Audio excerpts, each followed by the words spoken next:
स्वागत है आप सभी लोगों का मेरे चैनल साइंस और टेक्नोलॉजी में। मैं अनुपम विपुल आप सभी लोगों का स्वागत करता हूं आज के शो कंप्यूटर वेडनेसडे में। आज हम लोग बात करेंगे sky rocketing PC hardware price, मतलब ये कंप्यूटर से रिलेटेड हर चीज़ का दाम जो भाग गया है उसे समझते हैं।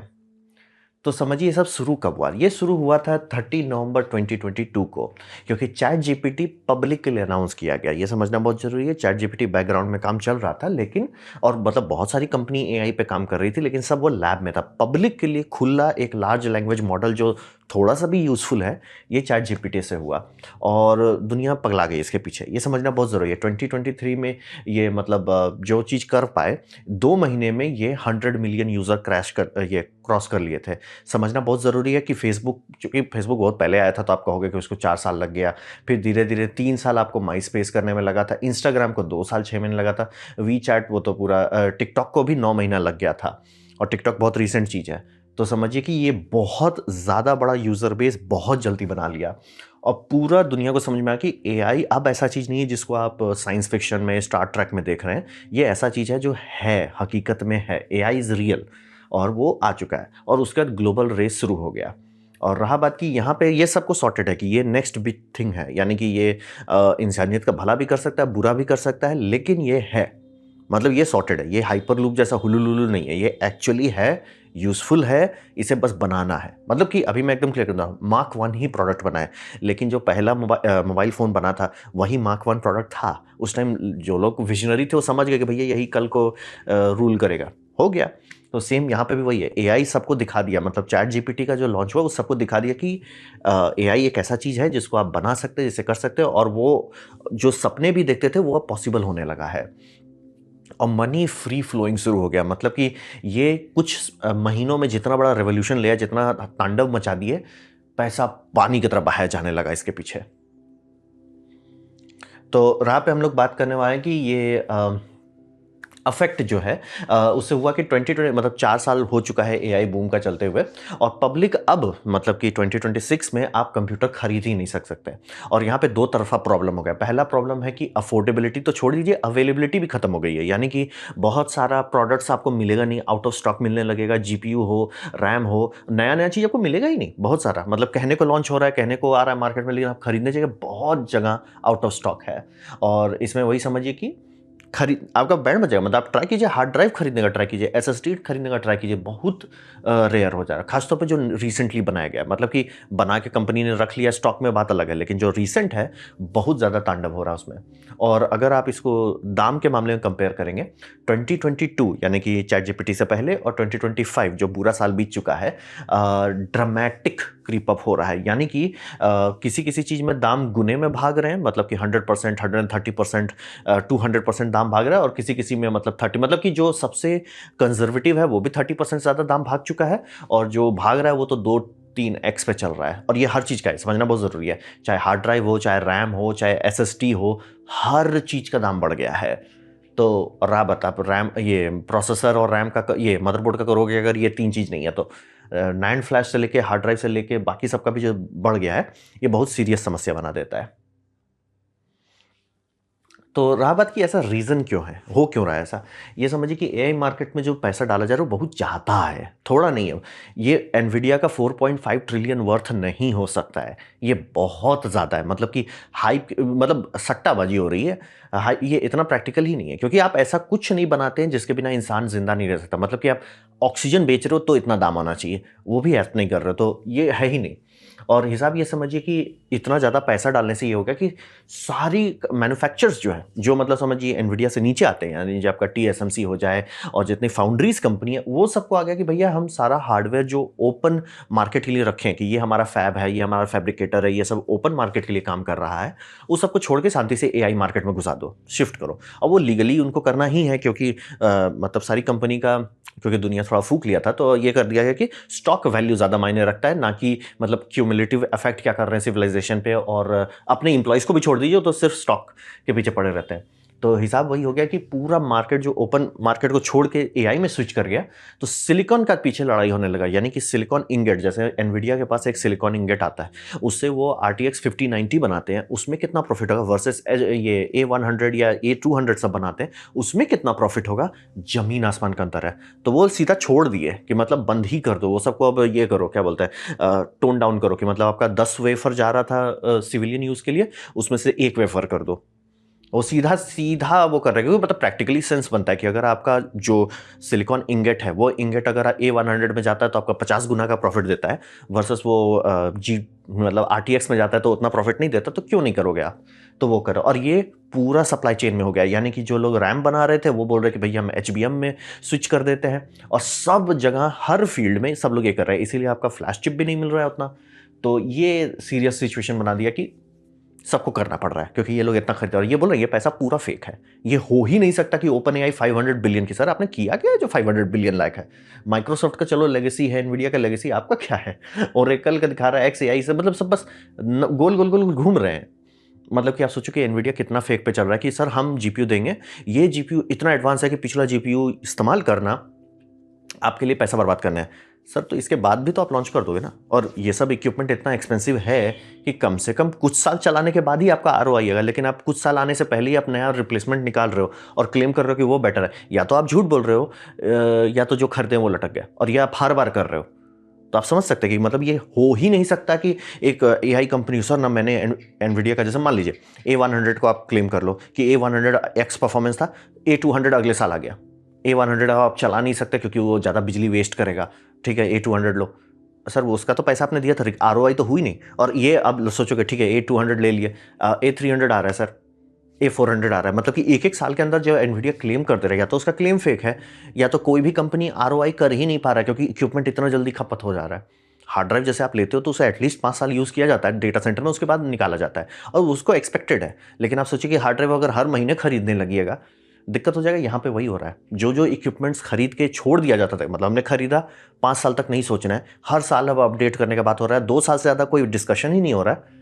इसीलिए बोल रहे हैं ये सब शुद्ध फेक है। किसी कंपनी का उतना ROI है ही नहीं कि सर हमने इक्विपमेंट खरीदा $1 बिलियन का और उसका तुरंत हमने प्रॉफिट निकाल दिया $1 बिलियन का। धांधली सर। तो वही है, फाउंड्रीज भी स्विच कर रहे हैं, तो इसीलिए सप्लाई ही खत्म हो गया, मतलब प्रोडक्शन ही खत्म होते जा रहा है फंडामेंटल लेवल पे। क्योंकि अगर सबके सब पड़ गए हैं कि वही सब बनाना है, तो भैया कोई बनाएगा क्यों? तो रहा बात क्या कोई उम्मीद है हमारे पास इसका ठीक होने का? हाँ, ये AI बबल है, ये सबको पता है, और ये इफ़ नहीं है व्हेन वाली बात हो गई, यानी कि ये पॉप करेगा ही। जैसे बोल रहे ना, मुंह खोल के आप बोल देते हो किसी कंपनी का $multi-trillion वैल्यूएशन, सर वो कैंसर ट्रीट कर रहा है क्या जो $multi-trillion वैल्यूएशन है? फेक वैल्यू है। और रहा बात, कुछ कुछ कंपनी बहुत लंबा टाइम तक फेक वैल्यू संभाल लेती है, लेकिन हर कंपनी वैसा नहीं कर सकती। आपका एक मान लो एनवीडिया फेक वैल्यू पे चल रहा है, चलो ठीक है, लेकिन उसकी वैल्यू इस बात पे है कि बाकी सारे AI कंपनी भागते जा रहे हैं, वो सारे कहाँ से करेंगे? तो दिक्कत वही है, मनी जो डाल दिया गया है, इतना ज़्यादा बिलियंस डाल दिया गया है, इसका प्रॉफिटेबल रिटर्न रीजनेबल टाइम में चाहिए आपको। वो नहीं कर सकते, कर ही नहीं सकते। मतलब कि दुनिया में सबसे एक्सपेंसिव सिंगल आइटम है अमेरिका का सुपर कैरियर, वो $13-14 बिलियन तक जाता है। चलिए 25 कर दीजिए क्रू को जोड़ के, ये सब वहाँ से एक एक डेटा सेंटर बना रहे जो 100 बिलियन का है। एंड यही सबसे शॉकिंग बात है, उनको पता है कि बनाते बनाते ही GPU आउटडेटेड हो जाएगा जिसके लिए आपने ऑर्डर प्लेस किया है। तो ये समझना मजा, मार्केट कोलैप्स करेगा।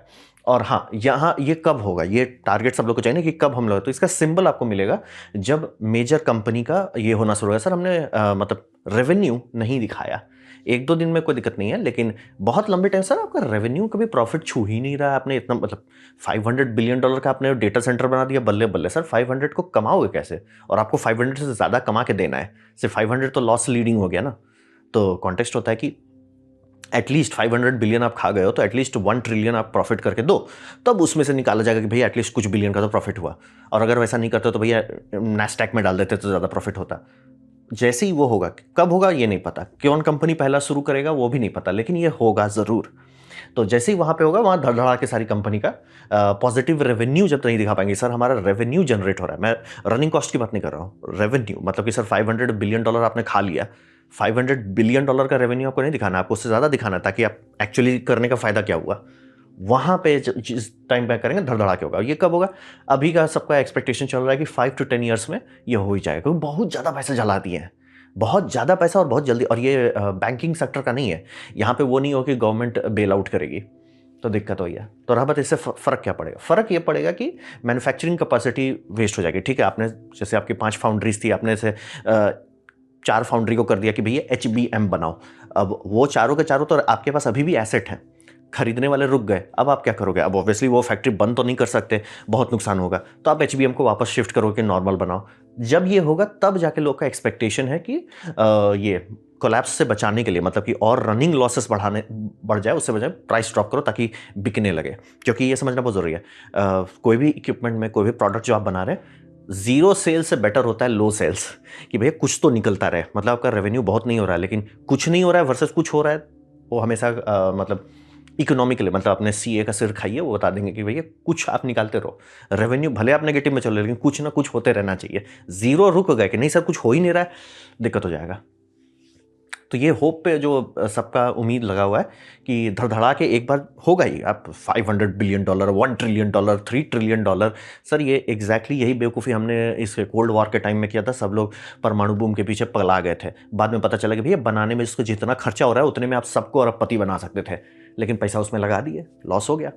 फिर लेकिन थैंकफुली 2 लोग जो पगला रहे थे, उसमें सोवियत यूनियन और अमेरिका, दोनों शांति से ब्रेक लगा दिया कि सर कोई फ़ायदा है नहीं।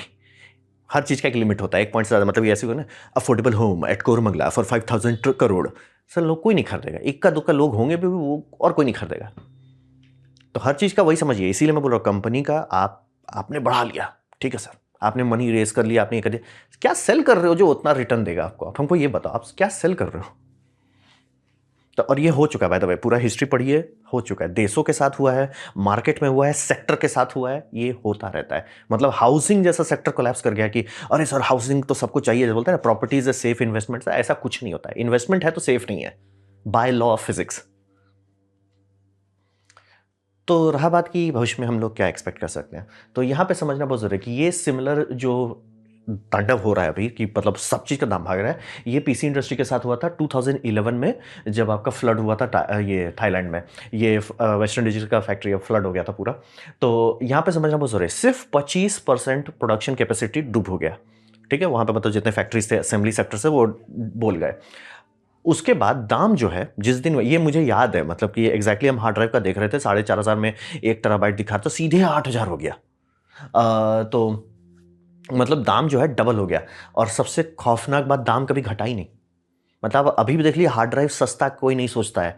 मतलब अगर मैं आपको 2011 से पहले का हार्ड ड्राइव देखा, पर गीगाबाइट अभी से सस्ता था, वो दाम कभी घटाया ही नहीं गया। मतलब सब कंपनी को समझ में आ गया, जब आप खरीद ही ले रहे हो महंगा दाम पे, तो मैं दाम क्यों घटाऊं। उन्होंने अपना प्रॉफिट मार्जिन बढ़ा लिया, ये सारे फैक्ट्री तो रिकवर हो गए। और प्लस उसमें इंश्योरेंस भी था, भले इंश्योरेंस सिर्फ 40% भी दे, वो आराम से मतलब दाम नॉर्मलाइज कर सकते थे आराम से, मतलब कुछ दिन के बाद। नहीं किए, कोई कंपनी ने की। तो ये कंपनी को सिखा दिया कि प्राइस गाउजिंग वो कर सकते हैं, जिसको मतलब होता है कि दाम बढ़ाते जाओ ना, लोग करेंगे क्या। और यहाँ पे समझिए, कस्टमर रुक ही नहीं पाता है। जैसे कि हार्ड ड्राइव के टाइम अगर सारे कस्टमर हाथ खड़ा कर देते, नहीं सर हम अफोर्ड ही नहीं कर सकते, मतलब हम मर नहीं जाएंगे कि अगर मेरा हार्ड ड्राइव नहीं है तो। जो डेटा सेंटर कस्टमर है ठीक है, लेकिन वो डेटा सेंटर में बल्क में लेते हैं, वहाँ पे $1 के लिए लड़ाई होती है, तो वहाँ तो आप ज़्यादा तांडव नहीं कर, पब्लिक को तांडव कर रहे हैं, तो वो पब्लिक रुकती नहीं है कि नहीं हमको खरीदना ही है, हमको खरीदना ही है। तो पब्लिक जब ऐसा करते रही है, तो कंपनी को समझ में आ गया भैया हम दाम कितना भी बढ़ाएं लोग खरीदेंगे। ये एग्जैक्ट चीज हुआ क्रिप्टो करेंसी के टाइम में, 2017 में पहली बार उसका झटका लगा था।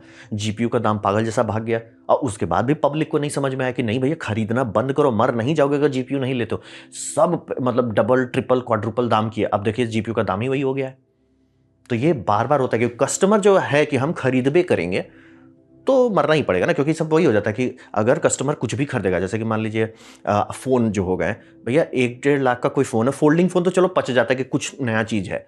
1 लाख का फ़ोन नॉर्मल नहीं होना चाहिए, वो 1 लाख लायक नहीं है, नहीं है। मतलब 30-40 हज़ार भी चलो ठीक है, 50 भी चलो ठीक है, लाख, 1.5 लाख, 3 लाख, 5 लाख, इसलिए सर वर्थ नहीं है वो 5 लाख। मतलब वो एक कार के दाम का मांग रहा है, वो उतना वर्थ नहीं है।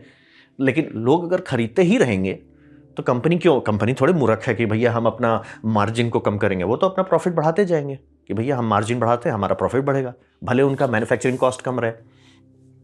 तो वही है कि अभी अगर सब लोग कंप्यूटर के पार्ट खरीदते रहे कि ठीक है दाम बढ़ा है हम खरीद लेते हैं, मैं गारंटी दे सकता हूँ दाम कभी नहीं घटेगा रैम का, दाम कभी नहीं घटेगा हार्ड ड्राइव का। मतलब बेसिकली हम लोग वहाँ जा रहे हैं कि कंप्यूटर सब जैसे स्टार्ट हुआ था 60s और 70s की, अरबपति लोग खरीदते थे, हम लोग वापस वहीं जा रहे हैं कि सर आम लोग सिर्फ टीवी में अपना जियो कंप्यूटर चलाओ, अफोर्ड नहीं कर सकते कंप्यूटर। मतलब मजाक भी नहीं करो, मेरे पास जो कंप्यूटर है जो कि ऑलमोस्ट पीक पैंडेमिक पे लिए थे, उसका दाम लोग एक्सीड कर रहे हैं। तो ये सीरियस समस्या बन गया है कि मार्केट ऐसे स्टेबल नहीं रहता है, क्योंकि कितने लोग खरीद पाएंगे, कितने लोग 60-70 हज़ार का ग्राफिक्स कार्ड खरीद पाएंगे, जो कि आजकल तो बात ही हो रहा है कि भैया 2 लाख से नीचे का ग्राफिक्स कार्ड नहीं है, सिर्फ ग्राफिक्स कार्ड की बात हो रही है।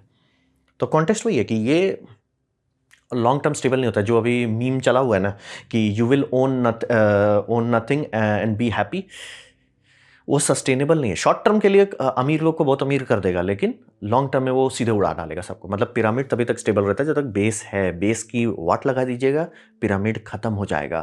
तो कॉन्टेक्स्ट वही है कि मार्केट क्रैश होना ही है, फिक्स्ड है, बोले ये बार बार हो चुका है। मतलब इसीलिए बता रहे 2008 का हाउसिंग क्राइसिस देख लीजिए, 2000s का .com बबल देख लीजिए, टूलिप मेनिया देख लीजिए, 1637 में ये हुआ था। समझना बोल रहे, इंसानियत कई बार ऐसा पगलाता है और ये बहुत भारी नुकसान करता है। तो वही समझना पीपल, और इससे नुकसान क्या होता है? नुकसान ये होता है कि पीपल होप और फेथ लॉस कर देते हैं कि सर कुछ होना नहीं है ज़िंदगी में। जहाँ ये होता है वहाँ सिविलाइजेशन कोलैप्स कर जाता है, और ये बहुत सीरियस है। बोल रहे हैं हम लोग बार बार हो चुका है, चाहे वो 1637 में ले लीजिए, चाहे 2008 में ले लीजिए, 2000s में ले लीजिए, बार बार होता रहता है, हम लोग सुधरते ही नहीं है। तो एक्चुअली मेरा मतलब होप जो है बहुत कम है, क्योंकि अगर कुछ साल तक रह गया या कंप्यूटर का प्राइस, तो सारी कंपनी बोलेंगे अरे लोग तो खरीद ही रहे हैं, लोग तो खरीद ही रहे हैं, तो फिर हम क्यों दाम घटाएं। वो दाम तभी घटाएंगे जब सबके साथ फ्लड करने लगेंगे, और वो फ्लड होगा कि नहीं होगा ये मना रहे हैं। तो मतलब अभी का जो ओवरव्यू है वर्ल्ड का, बुरा है, शुद्ध भाषा में कहें बहुत बुरा है। मतलब चांसेस बहुत ही कम है कि कुछ होगा, बट सच इज लाइफ। हम तो लेके निकट गया, उस टाइम सोच रहे थे कितना गलत टाइम में लिए हैं कि पैंडेमिक का टाइम था, मतलब बहुत बहुत एक्सपेंसिव था। अब देख रहे हैं कि इस लाइक सर वो तो सही में हम निपटा लिए, बट लॉन्ग टर्म सस्टेनेबल नहीं है। मतलब कि एक पॉइंट बाद लोग बोलेंगे हम बच्चे ही नहीं पैदा करते हैं, छोड़ दो, पूरी दुनिया को मरने दे दो भैया, हम नहीं अफोर्ड कर सकते। मोबाइल फ़ोन का आप इतना दाम बढ़ा रहे हो, हम पेमेंट कर रहे हैं ये सब स्ट्रीमिंग सर्विस का, उसके बाद भी कचरा आप दिखा रहे हो। इसलिए पैसा दे के आप हमारी बैंड बजा रहे हो, सर कब तक चलेगा। सिर्फ टीवी का दाम जो है रीजनेबली है, वो भी मेरे को डर लग रहा है, इसका टीवी का रिप्लेसमेंट लेना है, डर लग रहा है कि इसका देखेंगे कैसा रिप्लेसमेंट आएगा। तो ये था मेरा प्रेजेंटेशन, जो पूरा पैंडमिक हो गया है, दाम में मिसाइल फाड़ दिया गया है। तो उम्मीद करता हूँ कुछ सीखने में, कुछ समझ में। अगर ऐसा है लाइक कर दे, दोस्तों शेयर कर दो, उससे मेरा काफ़ी भला होगा। नहीं अच्छा लगा, नहीं पसंद आया, कोई बात नहीं, आप डिसलाइक दबा सकते हैं, मैं कहूँगा डिसलाइक 2 बार दबाएं, उससे मुझे पता चलो कितना ना पसंद हुआ है। मैं आपसे कहूँ कमेंट लिखे, मैं हर कमेंट को पढ़ने की कोशिश करता हूँ। आपसे कहूँ सब्सक्राइब कीजिए, बेल दबाइए, अगर आप फ्री हैं तो। आपने वीडियो को ज्वाइन कीजिए, बहुत खुशी हुई, धन्यवाद।